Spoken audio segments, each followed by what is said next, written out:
The message lit up my phone like a demand letter from a tyrant. A wedding gift list? 5 items. Not perfumes, not cutlery, no. She wanted an apartment, a luxury car, designer jewelry, a honeymoon package, and a cash fund. At the bottom, in bold, pick all 5 or don't bother showing up. I stared at the screen, pulse steady, anger cold.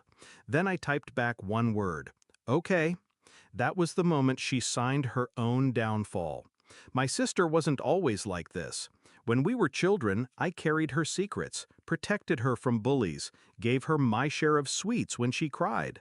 She used to cling to me like I was her anchor. But as we grew, she learned something dangerous. I would always bend, and she would always take.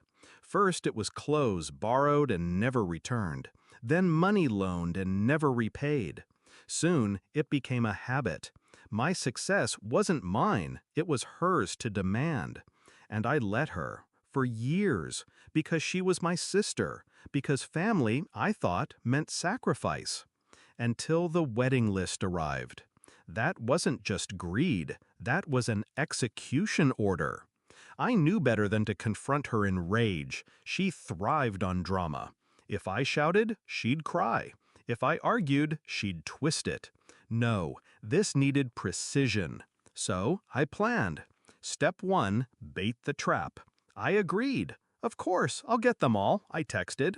My compliance was the one thing she never questioned.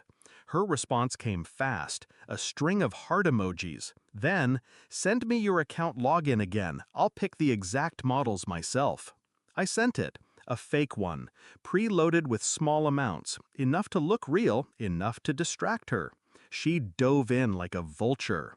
Step 2, cut the strings. That same night, I called the bank, revoked her authorized access, canceled the supplementary cards she'd been quietly using for months.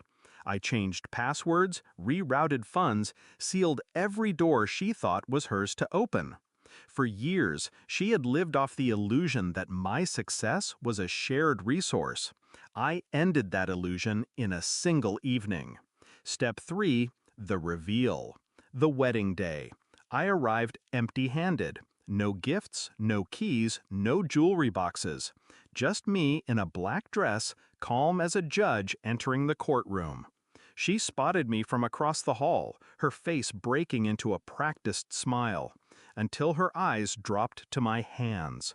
Empty. Her expression cracked. When she cornered me, her voice was a hiss.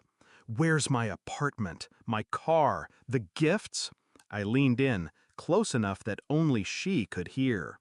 "You got nothing. Just like me, for 30 years." Her face drained. I continued, slow, deliberate. I canceled the cards, closed the accounts. Every door you thought you could walk through, you'll find locked. You told me not to show up unless I gave you everything. Consider this my farewell. Her mouth opened, but no sound came. The queen stripped of her crown in her own castle. The whispers started. Guests noticed her panic. The groom glanced over, concerned. She tried to compose herself, but it was too late. The cracks spread. She excused herself, but I stayed. I wanted her to feel the humiliation she'd dealt me for years. Exposed, powerless, small. When I left, I didn't look back. On the ride home, my phone vibrated. Call after call, messages piling up, accusations, insults, pleas. I silenced them all. That night, I poured myself a glass of wine and read them like trophies. "How could you do this to me? You've ruined everything. Please, I need your help." Every line was proof that the spell had broken. Do I regret it? No. For 30 years, she believed she was entitled to everything I earned, everything I built. She thought my love was a weakness she could exploit forever. But love without respect isn't love, it's servitude. And I am no servant. The wedding list still sits in my drawer, creased, wine-stained, a reminder of the day I stopped being her safety net.